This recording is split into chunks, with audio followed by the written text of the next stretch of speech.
Gujarat gas સીએનજીના ભાવમાં મોટો વધારો કરાયો છે.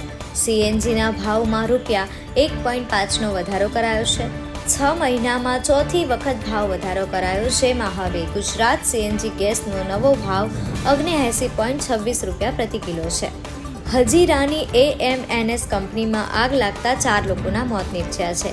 કંપનીના કોરેક્સ 2 પ્લાન્ટમાં કાચું લોખંડ બનતું હતું. ત્યાં રો મટીરિયલ લઈ જતી પાઇપ છૂટી પડી જતાં લિફ્ટની સાઈડ ફેંકાયું હતું. તે લિફ્ટમાં 4 વ્યક્તિઓ હાજર હતા. તેમની પર લિક્વિડ પડતા તેઓ ગંભીર રીતે દાઝી ગયા હતા.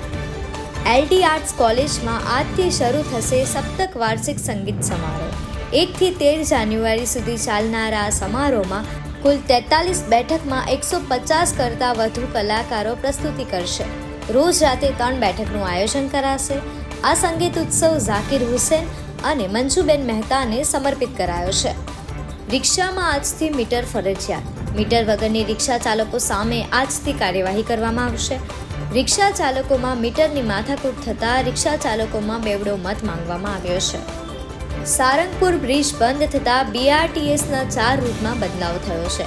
રૂટ નંબર 2 ઓઢવ અને ઇસ્કોન, રૂટ નંબર 11 ઓઢવ અને LD, રૂટ નંબર 1 S&E એટલે કે મણિનગર, રૂટ નંબર 14 S&D એટલે કે સારંગપુરમાં બદલાવ થયો છે.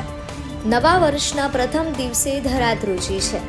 કચ્છના ભચાઉ નજીક સવારે 10:24 3.2 તીવ્રતાનો આંચકો નોંધાયો છે. ભચાઉથી 23 કિલોમીટર ઉત્તર પૂર્વ દિશામાં કેન્દ્રબિંદુ નોંધાયું છે. આવી જ ન્યૂઝની અપડેટ માટે અમારી ચેનલ TNE મીડિયાને સબસ્ક્રાઇબ કરવાનું ભૂલતા નહીં.